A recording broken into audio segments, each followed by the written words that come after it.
Okay, these are the guidelines which I have uploaded. So your term project will be completed in 3 parts. The topic of the term project is acceptance of autonomous vehicles as a mode choice of travelers in Bahrain. Now, so all of you will be working on the same topic. And why I have chosen this topic, because this is the contemporary topic in the field of transportation worldwide. Okay, so whether you are in Bahrain or somewhere else, this topic is of concern to you if you are in the field of transportation. So in the first phase, you will be submitting an essay on autonomous vehicles. So you already had a practice how to do that in the first assignment. So the essay has the same guidelines, mainly 500 to 1000 words. You first of all have to put some introduction about autonomous vehicles, discussion about its advantages and disadvantages. Then you will present some literature review about where it is already accepted, where it is already implemented, and your concluding remarks. Okay, and since all of you are working on the same topics, I have increased the similarity, the allowable similarity to 50%, and you will basically do it after the midterm exam. Okay. In phase 2, I will provide you with a questionnaire. So I will be providing you with an online questionnaire. Okay, and you have to go out, and before starting with the questionnaire, you have to select which traveler groups you will target in your survey. So I will give you some options, and you will choose from those options, and you will target those traveler groups. For example, students and faculty members, let's say, or employee and owners, something like this. So you will select your traveler group, then you will take the link of the questionnaire from me, you will distribute the questionnaire, you will get the results, the responses, and then you will do some basic analysis upon the responses without going into detail of the aspects of transportation planning or the mode choice. Okay, so some basic statistics like mean, standard deviations, bar diagrams, pie charts, okay, things which you can perform on the questionnaire data itself. And the last, so this will be phase 2, collection of data and some basic statistics about the data, and this will be submitted up to 1st December, and then you have the whole month of December to complete phase 3. In phase 3, you will be doing the detailed analysis. You prepare the whole report. The report should be professional, including title page, table of contents, introduction, methodology, literature review. So many of these things you have already done in phase 1 and phase 2. Most of these things are already done. Okay, so you will be combining them into one report, and plus you will develop some models about the effect of autonomous vehicles on the mode choice and what was the comparison between the traveler groups. Okay, so you will be selecting like 2 traveler groups and you will do their comparison. Okay, so you will summarize them, you will include all of these things into a professional report, and you will submit it till the last day of the semester. Now, just before the last day of the semester, 30th December, the last day, on 29th December, we will have our last lecture. In the last lecture, we will have the presentation of the term project. Okay, we will have the presentation of the term project, and it will be in the class, and you will present your project separately. Okay, everybody will be presenting their own projects separately, and presentation should not be more than 15 minutes long. You'll do it online. You will use PowerPoint slides. Okay, and if you don't do the presentation or if anything is missing, then you will lose some marks. Now you can see that the presentation is earlier, a day earlier than the report. So you have a chance, if you want to delay it up to that point, you have a chance that you can incorporate any feedback which you receive from me in the presentation. Okay, you have this chance if you want to keep it up till the last day. Now the another important part is the submission of phase 1 essay and phase 2 data and data descriptive analysis of data. these are formative assessments. So if you made a mistake in these assessments, I will not deduct any marks. I will not deduct any grades. Okay, so your essay had some mistakes. I'll not deduct the grade. I'll just tell you this was your mistake, correct it. Okay, and phase 2, same thing. Okay, if there was any there was any problem with the data collection, the data was not sufficient, or the analysis were not complete, I'll tell you do these corrections, but because of those mistakes you will not lose any marks. But if there are any problems in the final report, either carried over from the first phase or from the second phase or from the last part of the project, you will lose the marks for that. Okay, and obviously presentation has also marks. Okay, so in phase 1 and 2, let me show the rubrics. This is the rubric. Okay, so you can see the essay has 10% of the grade of the term project. Okay, so you will get all this 10% if you submit on time. That's it. Okay, if you submit on time, you get this 10% full. Okay, if there was a problem with the essay, your language was not good, your references were not good, okay, or any other problem, they were not relevant, I will tell you the mistake. You can correct it up till in the final report, but you will not lose marks for that. Okay, so in order to get the full marks for the essay, just submit on time. Same thing with the data collection and descriptive analysis as well. It has 20% of the term project marks, and if you submit on time, you will get those 20% marks. Okay, and again, if the data is incomplete, analysis has a problem, just tell you and you can correct it in the final report. Okay, so in phase 1 and phase 2, your mistakes will not result in any deduction of the marks. For the final report, and so the last presentation is also 10% again. If you have done enough, so I will not go into details like the the format of the presentation, the colors, and the style and all these things. I'm not here to judge that. So if you do the presentation with sufficient preparation and confidence, you will get the full marks for the presentation as well. But the report, which carries 60% of the total marks, so it's very heavy, right? And this is why you are getting 1 whole month to do the report. And that whole month you don't have any midterm exam from me, you don't have any other assignment from me, so you can concentrate fully on the final report. Okay, so in the final report, like I said, combination of the essay from phase 1, data from phase 2, and the mode choice model and the comparative analysis, which you have to do in phase 3. Okay, and plus the professionalism in preparation of the report will also be judged. Okay, so this was a summary. Obviously, when the time comes, I will keep on updating you regarding any further guidelines or regarding any further explanation or clarifications.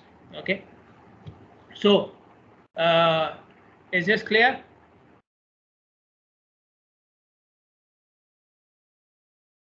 So what is the first thing you need to submit?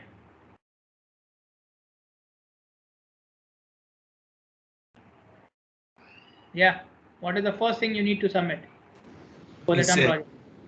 The essay. Okay, and that is on 17 November. Okay, so after the midterm exam. Okay, so you will submit that and then start with further work. One more announcement, important one.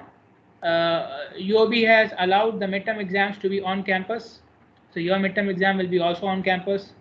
Alhamdulillah, we don't have a problem with the timing and day because it's in the class timing on the class day. So next, the first Wednesday after the mid-semester break, you will have your midterm exam. It will be on campus. It will be on campus. 90 minutes exam. Okay, 5 questions.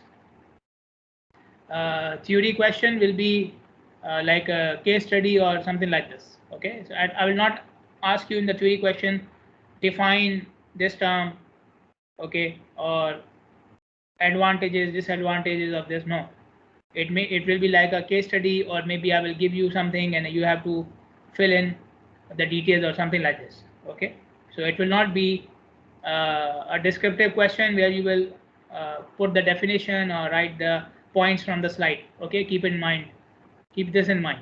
Okay, it will not be a 3D question, will not be simply just writing what you have in the slide. Okay, so the good thing is you don't have to worry about remembering anything. If you have the concept, you can answer that surely. And for the numericals, I will give you the equations and formulas. Okay, so don't worry about that, but it will be on campus. It will be on campus. I'll start from 4 and inshallah we'll finish at 5:30. Any questions? What day exactly, Doctor, will be the midterm exam? Today. Wednesday, right? Class. Yeah, what day, what date? What date?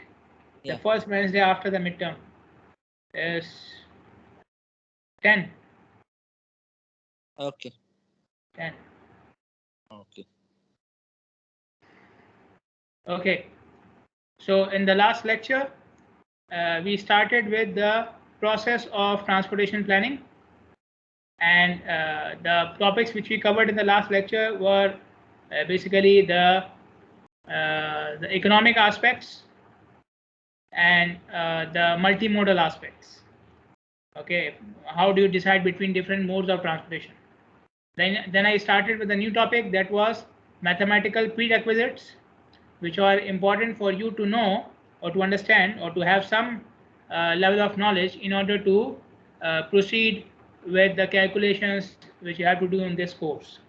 Okay, so I started with the matrix algebra because most of the times variables presented in the form of matrix are easier to analyze as compared to having equations or just doing scalar analysis. Okay, so up till now we have discussed about matrix addition, subtraction and multiplication.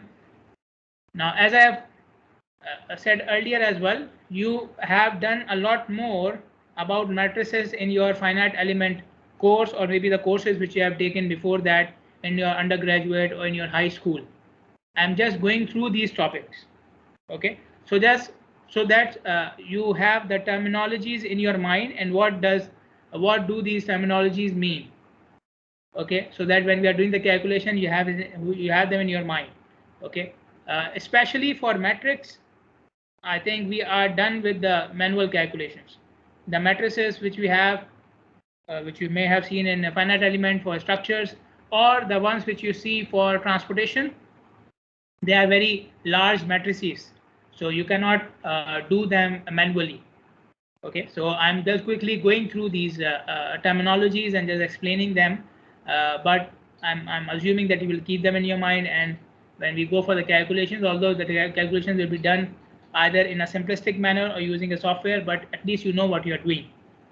Okay, so we talked about multiplication. So today we will finish the matrix algebra, and then hopefully we will also finish the economic analysis.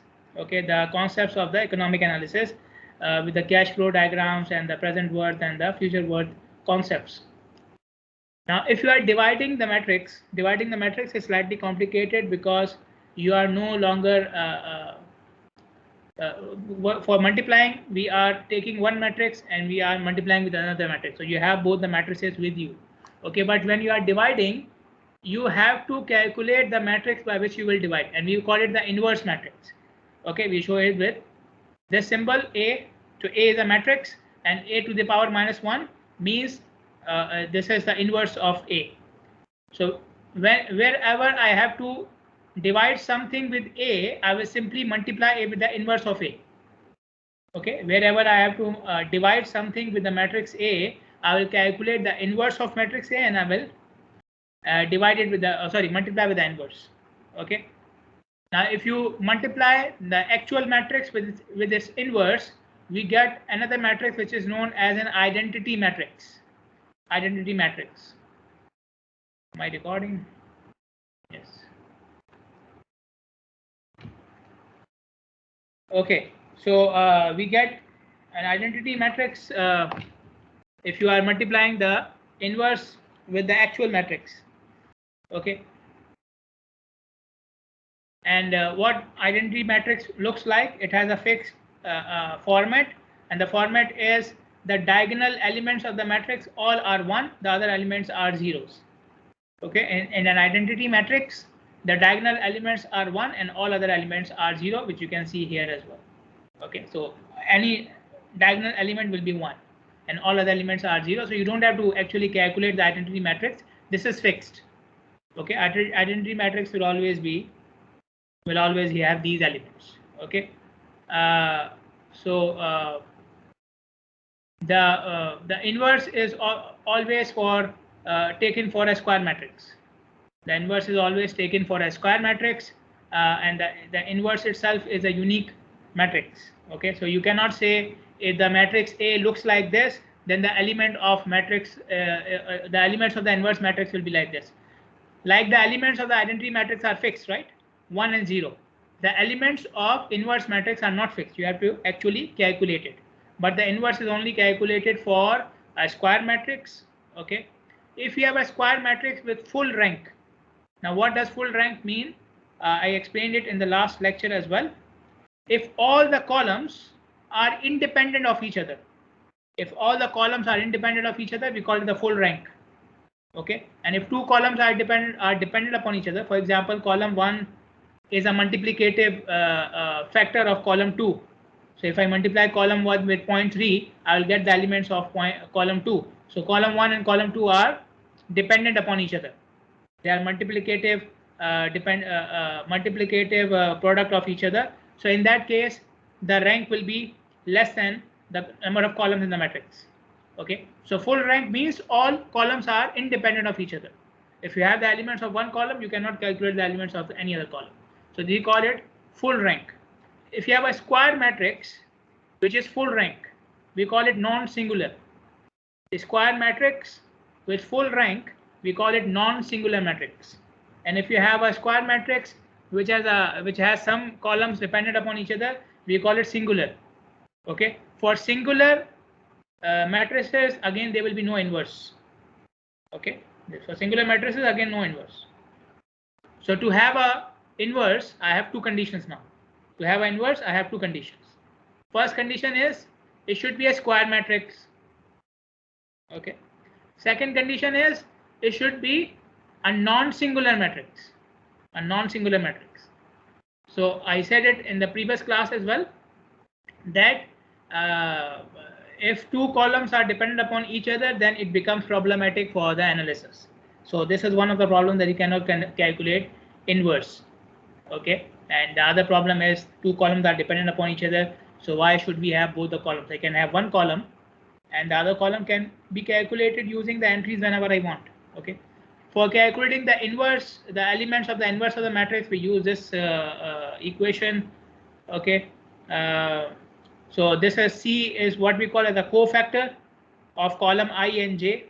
I will be the row and J will be the column. Okay, so if you are calculating the inverse, the first element of the inverse matrix, then I and J will be 1, 1.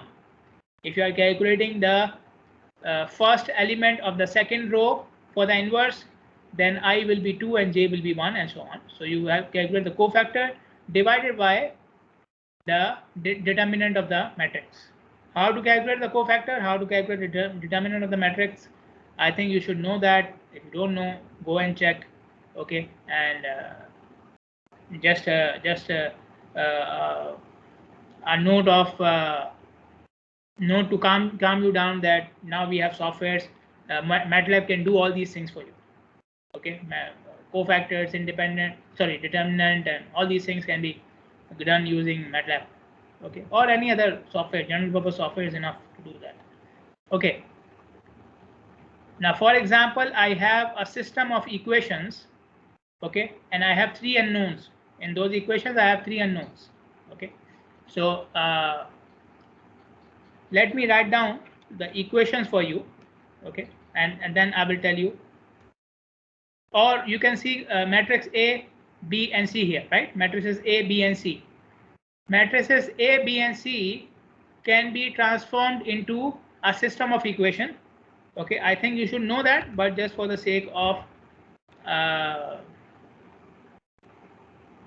revision, I will do it again. So if you multiply matrix A with B, you will get this thing.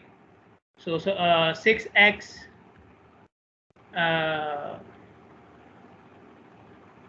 plus 8y plus 10z. This is equal to 40. Similarly, if you do 10x, then minus 9y plus 24 z will equal to 26. Okay, and then we have 14 x minus 10y minus 6z equals to 12. Okay, so this is z, okay, not 2, z.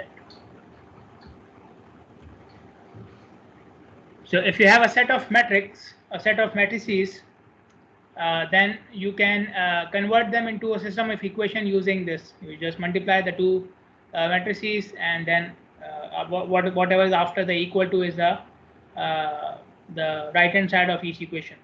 Okay. Now, if I want to get x, y, and z, I can do it simply like we do it solving the equations, or I can do it using the matrix algebra, which we are showing here. So A into B equals to C. A into B equals to C. Okay, so if I want the values of x, y, and z, so basically I am trying to get the values for matrix B, right? Matrix B. So A into B equals to C. So if I multiply both sides with A inverse, so A into A inverse means identity matrix, and then A inverse into C. So A inverse into C will give you the values of x, y, and z. Okay, x, y, and z.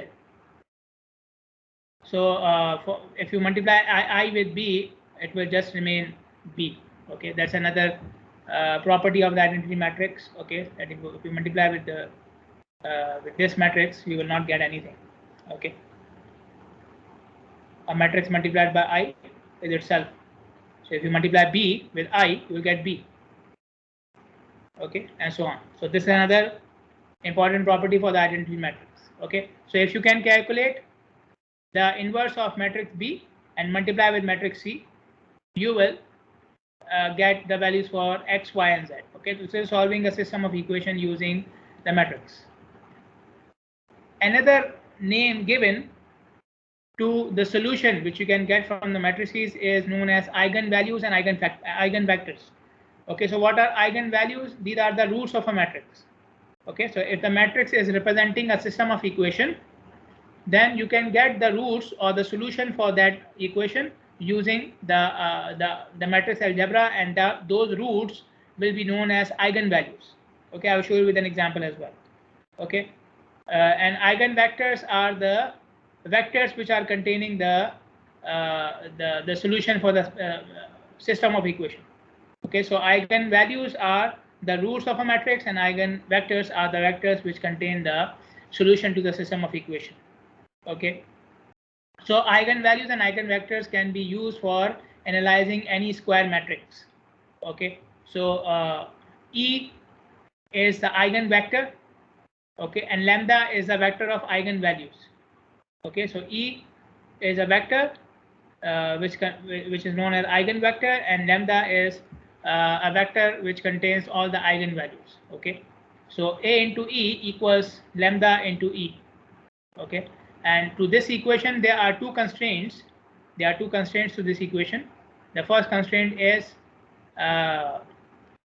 if you take the transpose of E multiplied with E, you should get 1.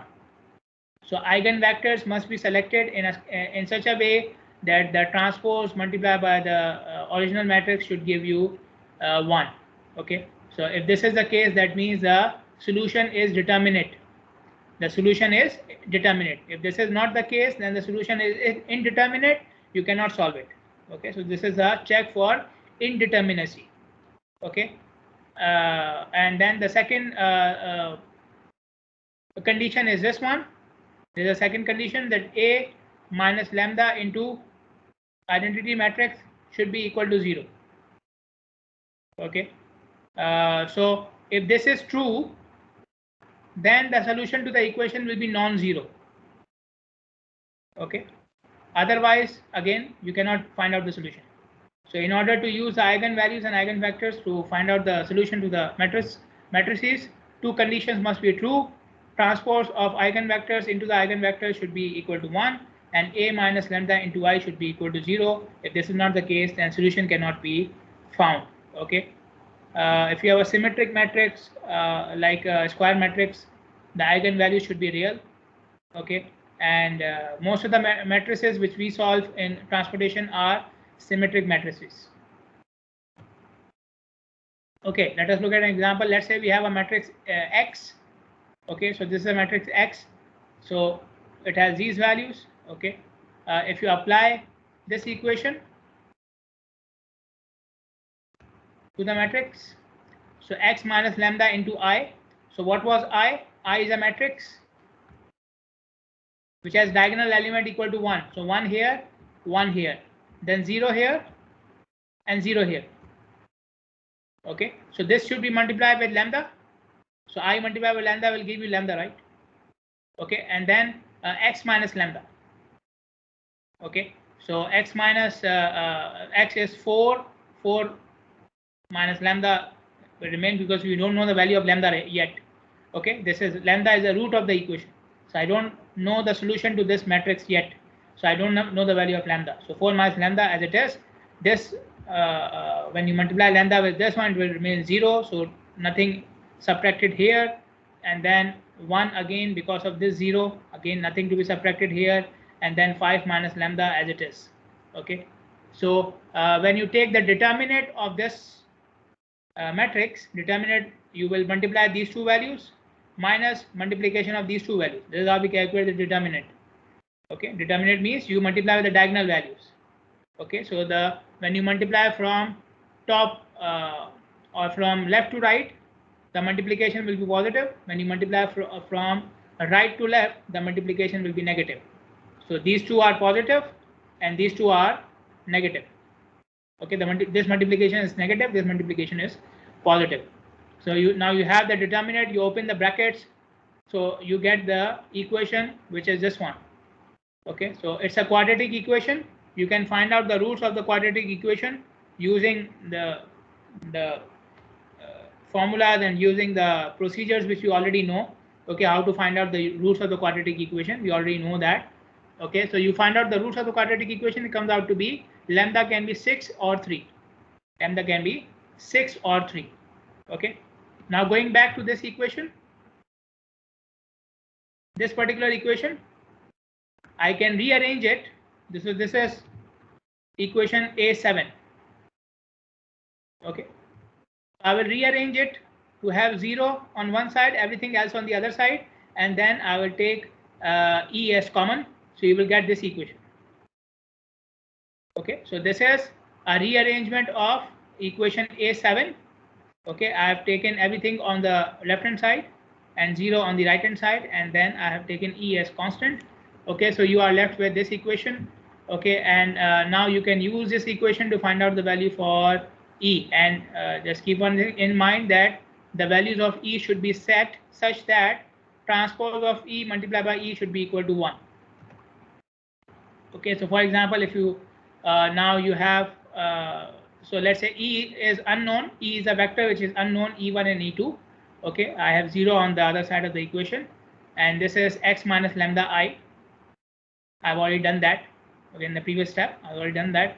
So this is X minus lambda I. This is a matrix for X minus lambda I multiplied by E1, E2, and this should be equal to 0. I have two values for lambda, so I will put each value one by one. I'll first of all put the value of lambda equal to 6, and then I'll put the value of lambda equal to 3, and then I will multiply the two matrices and put them equal to 0, right? On the right hand side I have 0. So whatever you get after multiplying these two matrices, they should be equal to 0. Okay, so you put lambda equal to 6, multiply x with e, and you will get this equation, e1 minus e2 equals to 0. Okay, and then you put lambda equal to 3, and you multiply these two matrices, and then you put it equal to 0, so you will get e1 minus 2 e2 equals to 0. Now there can be a number of values. There can be a number of values for e1 and e2 which can satisfy this equation or this equation. Okay, you can put 1 and 1, 2 and 2, 3 and 3, 4 and 4. All these equations will satisfy the first equation. Similarly, there are infinite number of values which can satisfy the second equation as well. Okay, for example, 1 and 0.5. Okay, or 2 and 1, or 4 and 2. So there are infinite number of values which can be in your eigenvector. Now which value should we adopt? Then we apply the second restriction or the first restriction. The restriction is whatever values of e1 and e2 we are choosing, they should fulfill this condition. Okay, so not all values of e1 and e2 will fulfill this condition. The transpose of e multiplied by e is equal to 1. Okay, so obviously you have to do it one by one. So if you take the value of if you take this equation, which was taken when lambda was equal to 6, then only 1 upon root of 2 will be the values of e1 and e2 and satisfy this condition. So E transpose into E equals to 1 can only be satisfied if E1 and E2 are 1 upon root of 2. Okay, so all other values are gone. Okay. Similarly, when lambda equals to 3, then you have got this equation. So this equation can only satisfy this condition when E1 is 1 upon root of 5 and E2 is minus 2 upon root of 5. There is no other value for E1 and E2 which can satisfy this equation as well as the condition of transpose. Okay, so this is how we do it. Again, I'm just going through the procedure because the matrices, the actual matrices are much. If you obviously for these examples, you can even try the calculations manually as well. Okay, but the actual examples which we have in transportation planning are much more complicated, bigger matrices, so we don't do that. Okay, manually. So you will see that there are tools available in MATLAB, in Excel, which can perform these calculations for you, even in other software as well. Okay, there are some useful matrix properties. If you have a symmetric matrix, a square matrix, for example, then transpose of the matrix is equal to the actual matrix. A diagonal matrix. So there's a term which is known as diagonal matrix. What is a diagonal matrix? Whose diagonal elements have some value other than 0 and all other elements are 0. So only diagonal elements have a value or the elements are 0. This is what we call the diagonal matrix. So diagonal matrix can be of two types. We can have an identity diagonal matrix, which we already discussed, and we can have a scalar diagonal matrix. So what is a scalar diagonal matrix? In which the diagonal elements are other than 1. So in a scalar diagonal matrix, the diagonal elements will have some values which will not be 1, and all other elements will be 0.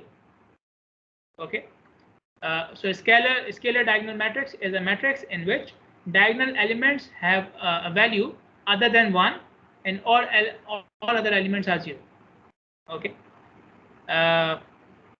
if you have a square matrix A and if you multiply with the scalar matrix, it is same as you are multiplying A with a scalar quantity. Okay, if you have a matrix A and you multiply with a scalar diagonal matrix, it will give you similar results like multiplying A with a constant. Okay, so whatever diagonal values you have, you can directly take those values and multiply with A directly. You don't have to perform the matrix multiplication calculations. Okay, a column vector which has all elements equal to 1 is denoted by I. A column vector which has all elements equal to 1 is denoted by I, and a square matrix with all elements equal to 1 is denoted by J. Okay, So if I is a square matrix, then it is the identity matrix. But if I is a vector, then it has all elements equal to 1. Okay, and similarly, if you have a square matrix, that is all elements equal to 1, that is denoted by J. Then these are some theorems related to, addition, subtraction, multiplication of the matrices. So lambda means a scalar quantity, a constant. A, B, C are the matrices, and wherever we are using T means transpose, and A, wherever you are using the power -1, that means inverse. Okay, so I've already explained these things, so you can have a look at all these properties. Okay, nothing to be explained here. Okay, now how do we apply matrix algebra to the variables which we collect in the transportation planning process? How do we apply matrix algebra in the variables which we collect during the transportation planning process? So if you have a matrix, I think I gave this example last time as well. If you have a matrix, okay, so the columns in the matrix represent different variables. The columns in the matrix represent different variables. So if you have P columns, that means you have collected from each individual P values. Okay, so for example, from each one of you, I ask your age, your gender, your GPA, and your income. So I'm asking you 4 quantities, right? 4 quantities: age, GPA, gender, and income. So if I prepare a matrix from your data, it will have 4 columns: 1 for age, 1 for GPA, 1 for salary, and 1 for gender. Okay, and then each row in the matrix represent the values for each individual, or for one unit of sample, 1 unit of sample. Okay, or observations from one unit of sample. So each column represents a variable collected from all units, and each row represents all the values for all observations for 1 unit or 1 individual. Okay, so if I am collecting data from you and I am collecting 4 things, okay, so how many columns and how many rows will I have in my matrix? If I am collecting data from you guys about 4 things related to you, then how many columns and how many rows will I have? Tell me.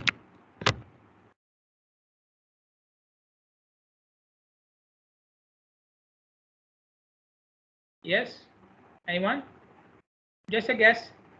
So you are 4 people, and I'm, for each one of you, I am asking 4 different things, 4 different values. So how many rows and columns will I have? It's very easy actually. You cannot get it wrong. Yeah. 4 by 4. 4 by 4. Yeah. It's stupid example. I should make it difficult, right? Anyway, in the exam, inshallah, it will be difficult. So 4 by 4, right? 4 by 4. 4, because each one of you is giving me 4 answers, and 4 rows because you are 4 people. Okay. Then, so the number of individuals or the number of units in your sample is represented with n. Okay, and n is the number of rows. Okay, and the number of the number of variables I'm collecting from each unit or from each individual is P, and that is the number of columns. Okay, so a matrix X which has n rows and P columns means I have collected data from n individuals or n units, and I have collected n variables from each unit, or sorry, P variable from each unit. Okay, now for any matrix X, so X is the matrix which contains all the values, right? I can calculate the mean of the matrix, okay, and this is the matrix for the mean. Okay, so how do I get the value for EX11 and EX12 and so on and so forth? Okay, I will show you from here. E means expected value. E means expected value. Expected value of any data set. Expected value of any data set is denoted by E. Okay, and in general terms, E refers to the average or the mean. in general terms, E refers to, or most commonly, E refers to the average or the mean. Okay, so if I ask you, if I give you, for example, 10 values, and if I ask you, give me the expected value of this data set, if you simply take the mean for these 10 values, you will have the expected value. So expected value most of the times refers to the mean, most of the times, okay, unless we specify it otherwise, but it refers to the the mean or the average value. Okay, so for example, if you are calculating expected value for a specific cell in the matrix, okay, then you can see summation upon n. What is this? Average, right? Summation upon n is what? Average. Okay, so this is when you are taking the average for n was what? Number of columns, right? Number of rows. Yeah. Okay, so if you are calculating the value for example, first row, okay, so you take the value for all the values in that row, you do the averaging, and you will do it for each column then. Okay, so for first column, second column, third column, and so on and so forth, for each column you will take the average of the whole row. Okay, and this will give you the expected value of that row and column. Okay, so obviously you are doing the average for all the rows, so it will change column by column. Okay, and similarly, if you are doing the average the other way around, then you will change the, instead of using n, you will use p here, so n and p will be changed. Okay, so if you want the expected value for each column, then you will swap n with p. Okay, so then you will do the summation for the entire column, and then you will do it for each row. Okay, so for each row you will take the summation and the average for entire column. Okay, so this is how you calculate the expected value. And then from the expected value you can calculate the variance as well. Variance is how much is the difference between the expected value and the other values of the matrix. The difference between the expected value and the other values of the matrix. So in order to calculate the variance will also be a matrix having p by p values, p by p dimension. So a square matrix, variance will be a square matrix, and this is how you calculate it. Okay, so basically x minus the expected value for the matrix x. Okay, so basically just taking the you are just subtracting two matrices here. Okay, and then you take the transpose. Okay, so T means do the subtraction, take the transpose, multiply by just a simple subtraction. Okay, so here subtraction, transpose, and here it is just simple subtraction, and then you multiply them. The matrix you will get will be a square matrix which will have p by p dimension. Okay, and it will be called as the variance. Okay, so what is the variance? The difference between the expected value and the other values of the matrix. Okay, you can also develop a correlation matrix by finding out the variance covariance matrix by standardizing the variables. Now, what do we mean by standardizing the variables? Standardizing the variable means that you convert them into a z value. Okay, we call it a standard normal value or standard normal variate. Let me write it here. What is z? Z is standard normal variate. Okay, so when you convert values in your matrix into a z value, we call it a standard normal variate. Okay, and we call it the standardization. This process of converting the values of the matrix into a standard normal variate is known as standardization. Okay, so you will take each element of the matrix, okay, minus the expected value of that column divided by the standard deviation of that column. So J referring to the column. Okay, J is referring to the column. Okay, so x minus the expected value or the mean of that column divided by the standard deviation of that column. Okay, and obviously you will do it for one row, then the second row, then a third row. So for each row you will have a different value of Zij. Okay, so you will do it row by row. Okay, for each row you just keep on changing the columns. So one row is finished, then you do it for the second row, then the third row, and so on. Okay, so then you can calculate variance covariance matrix and calculate the correlation matrix as well. Again, something which we don't know, we don't normally do manually. Okay, don't normally do manually. Okay, and inshallah, now I'm starting with this topic. So you will see at by the end of the topic that how do we do it. Okay, we'll calculate correlation, we will calculate other things as well. Don't worry. Okay, but I will try to make it simple. But as always, you should know the theory. You should know the theory, what you are doing behind it. You should know the terminologies. Okay, you know, it's a modern way of doing things. Okay, you cannot do things manually. Okay, but should know the background of those things. Okay, now from this slide onwards, I'll be discussing two topics, one related to economics and the other one is related to probability and statistics. Both these topics are taken from this book. Okay, so in this particular book, both these topics are discussed in very detail and with many examples. You will see after every second slide, I have an example, a numerical example in which the concept is applied and an example is solved. And most of these examples are related to transportation planning. That's why I have adopted to take it from this book. If you go to your textbook, you will see the same topics, but not with so many examples. Okay, so this is the only reason. Otherwise, the theory same. Okay, this is background mathematical. This is your background mathematical background. So obviously, it has not changed in many decades. So it will not change now as well, inshallah. By the end of the term, it will not change.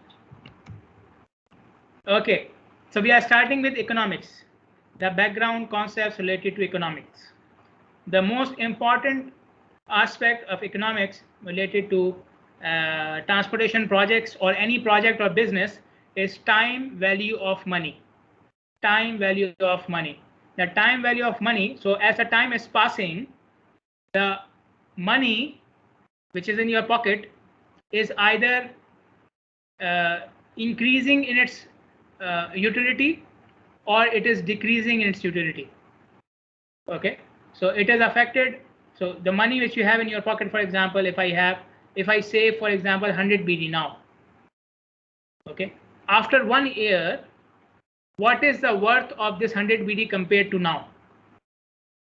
Has the worth of this 100 BD increased or it has decreased?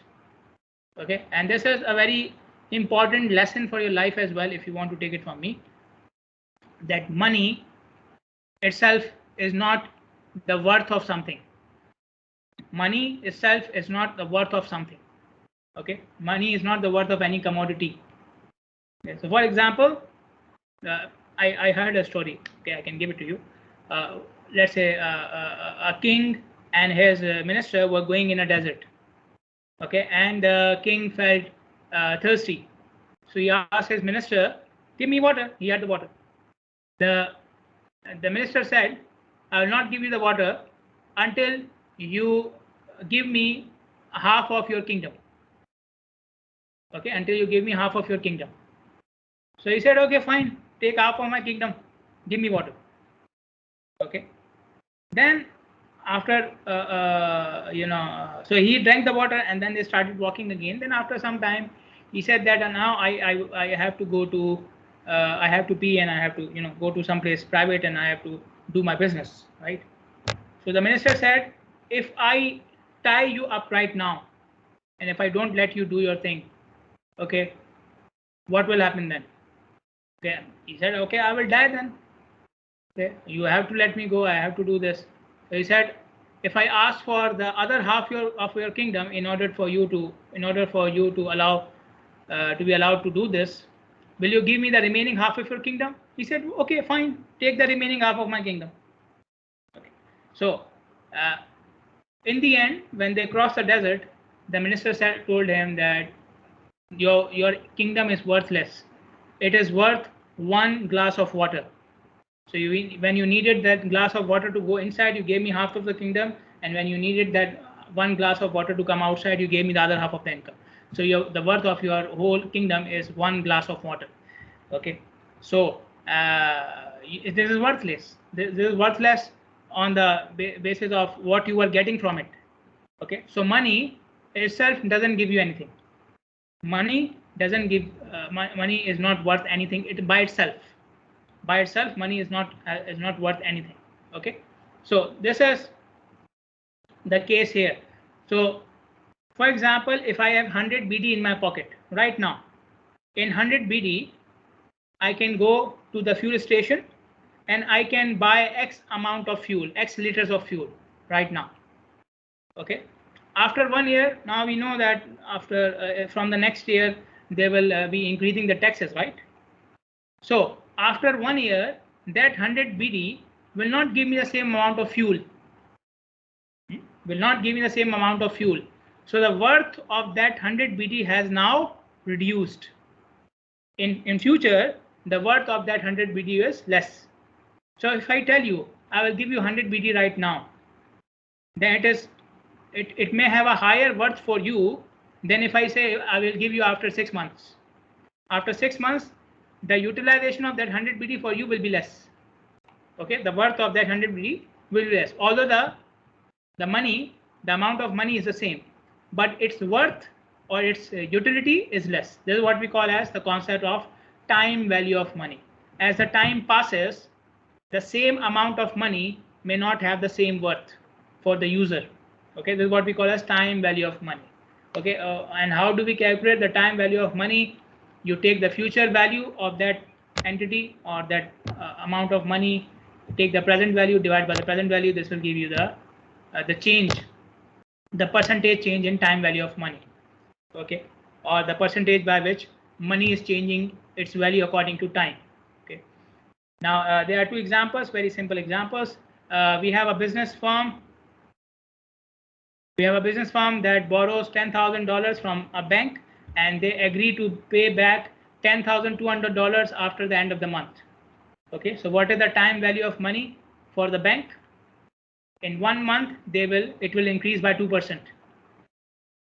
Okay, so $10,000 which they are giving now is worth 10,200 after 1 month. Got it?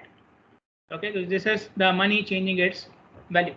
Okay, obviously most of it is interest, but it can happen in the form of profit as well, like legal profit, which we are allowed from by Islam as well.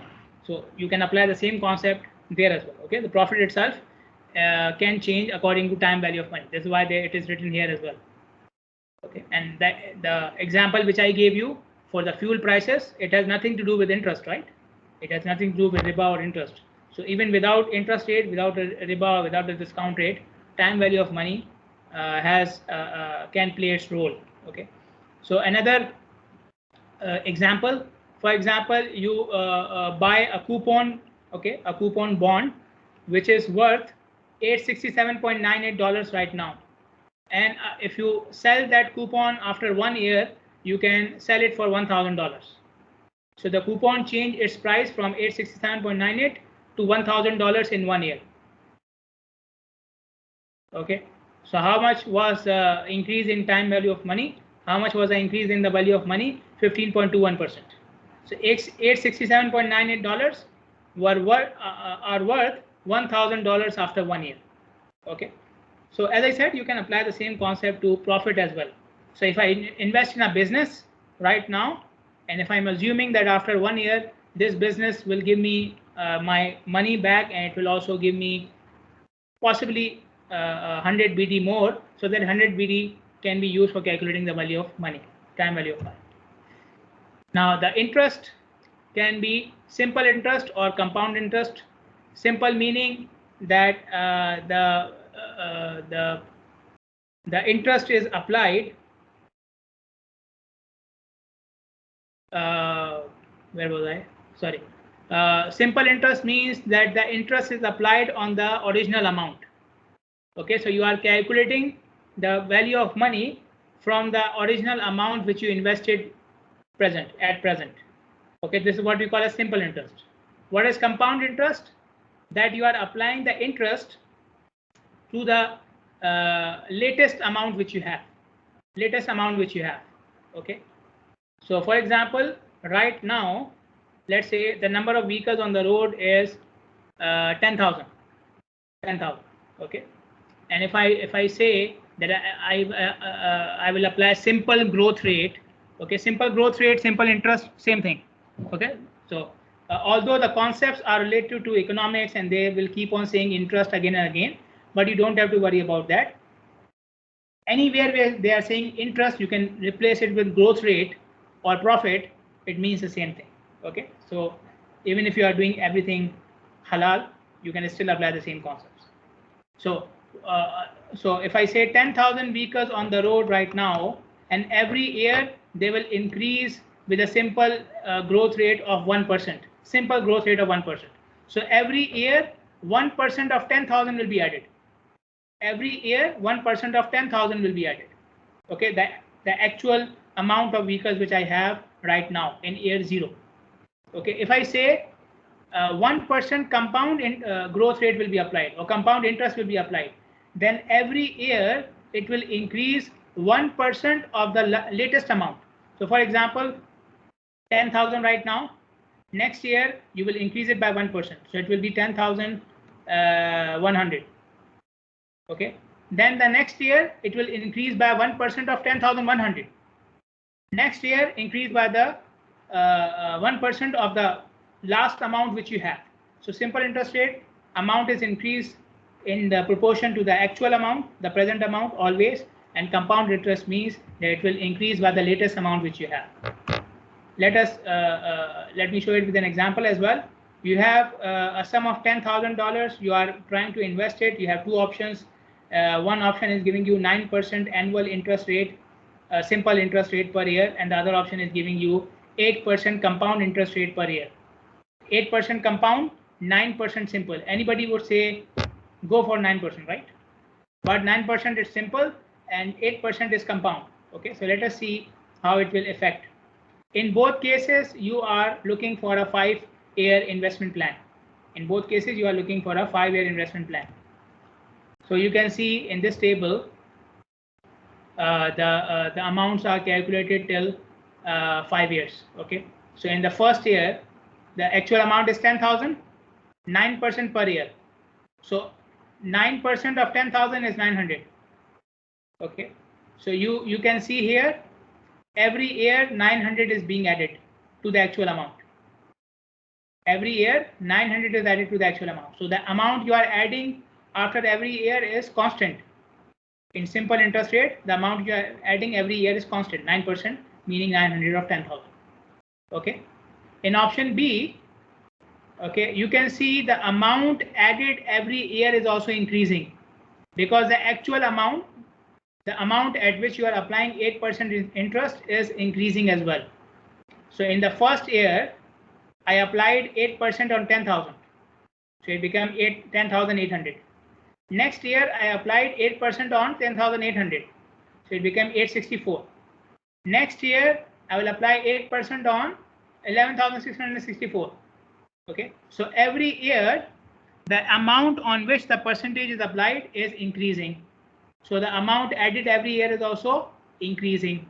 Okay, now if you look at both the options, you will see that after the first year, option A, simple interest rate, gives you 10,900. This 10,900 means actual amount plus the amount added at the end of the year. Okay, so 10,000 plus 900, 10,900. Okay, in this case, you have 10,800. So if you are only investing for 1 year, then option A is better. If you look at second year, 11,800, 11,664. Again, option A is better. If you look at year 3, again, option A has higher amount. But if you look at year 4 and 5, option B has higher amount. So if you were looking for 3-year investment, then option A will be better. If you are looking for 5-year investment, then option B will be better. Okay. Now, how do I calculate the future value of the money and the present value of the money? If you are applying simple interest rate, then this is the equation which you can use to calculate future worth of your money. So P means the present worth. In the previous example, it was 10,000, and 1 is constant. I means the interest rate which you are getting, and N is the number of periods for which you will apply the interest rate. Okay, so in the previous case it was number of years, right? 1 year, 2 years, 3 years, 4 years. So N will be the number of periods in which you are applying the interest rate. So if you are applying simple interest rate, then you can calculate the future worth of your money by using the first equation. If you are applying compound interest rate, then you can see the parameters are the same, but the difference is N is now the power of 1 plus I. Everything else means the same, meaning are same. P means the amount which you have right now, 10,000. I is the interest rate, and N is the number of periods for which you are applying the interest rate. In the previous example, number of years. Okay. Now, in case of simple interest rate, P is fixed, right? P is fixed. In case of compound interest rate, present worth also changes according to number of N, right? If I go here, the present worth on which you will apply 8% is also changing from 1 year to the other year, right?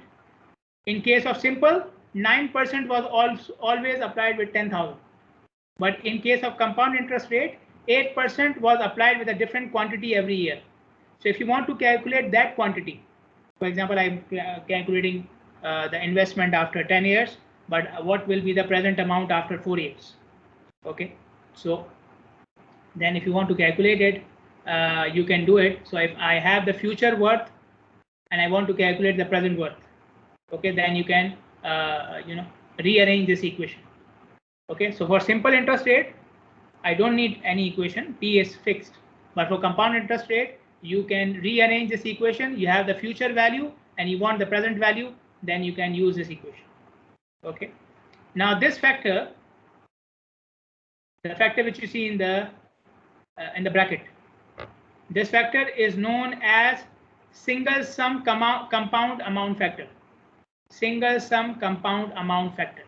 So when you want to convert you want to convert present into future value, you will multiply with this factor when you have compound interest rate.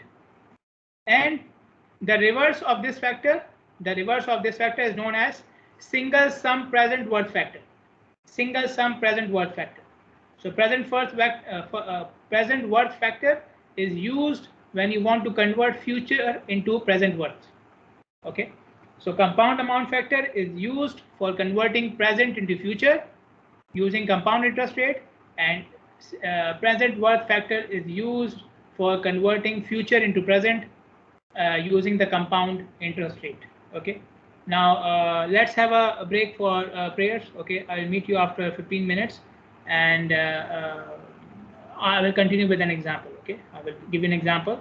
So up till now we have completed the matrix algebra. Now we are talking about time value of money, and we are talking about simple and compound interest rate. So meet you after 15 minutes.